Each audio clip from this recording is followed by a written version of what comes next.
Ada beberapa faktor daun cabai menguning. Yang pertama, tanaman kekurangan kalsium sehingga menyebabkan daun menguning. Kemudian, tanaman kekurangan unsur hara fosfat dan unsur hara mikro lainnya.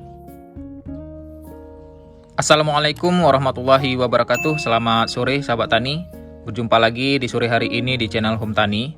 Tadi pagi kita sudah panen, berhubung video sedikit panjang, maka dari itu kita akan pisahkan panen dengan perawatan. Tetapi pada prinsipnya tetap sama, kita panen dulu baru kemudian kita lanjut perawatan sehingga hasil panen tidak terkontaminasi oleh obat-obatan. Sahabat tani bisa perhatikan daun cabai kita sudah mulai menguning sebagian, tetapi bisa dikatakan buahnya masih cukup lebat.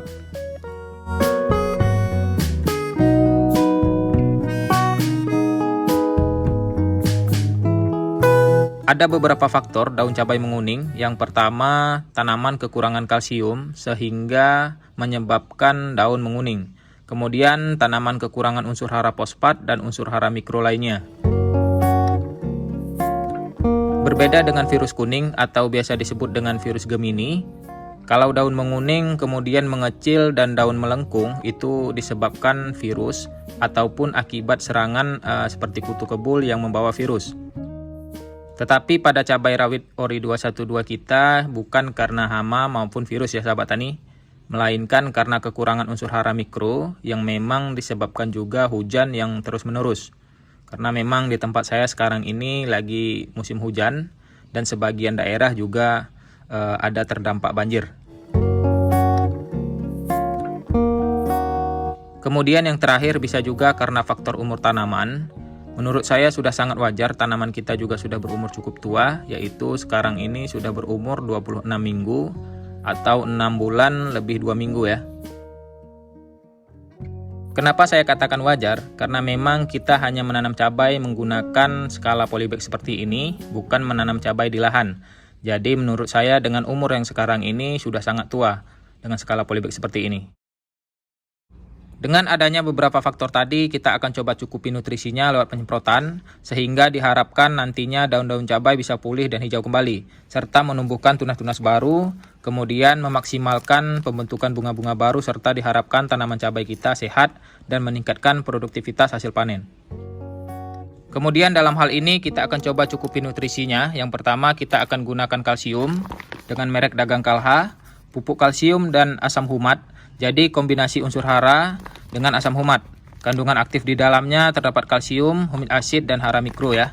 Jadi diharapkan dengan kita aplikasikan kalsium ini, daun-daun cabai tanaman ini sehat dan tercukupi dalam unsur kalsiumnya. Kemudian yang kedua kita gunakan Gandasil B. Saya juga sudah jelaskan mengenai pupuk Gandasil ini karena Gandasil ini mempunyai dua versi, B dan D ya. Jadi sahabat tani jangan salah, bisa tonton dulu video saya sebelumnya. Kita gunakan Gandasil B ini karena unsur hara di dalamnya juga sangat bagus. Nitrogen ada 6%, kemudian fosfor 20% dan kaliumnya cukup besar 30%. Selain ketiga unsur hara ini juga dilengkapi unsur hara magnesium, mangan, boron, tembaga, kobal dan seng.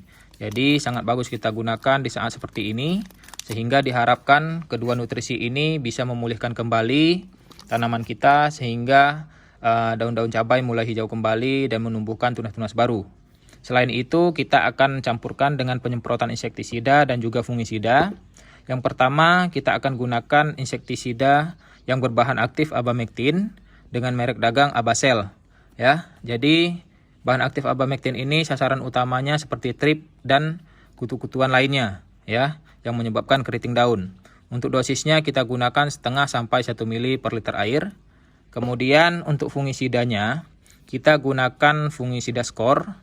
Bahan aktif fungisida ini difenoconazole, yang mana bahan aktif ini sasaran utamanya seperti bercak daun. Untuk dosisnya kita gunakan dosis setengah sampai 1 ml per liter air. Oke ya sahabat tani, setelah ini kita lanjut untuk bahan-bahan ini kita mix, kemudian kita lanjut untuk penyemprotan.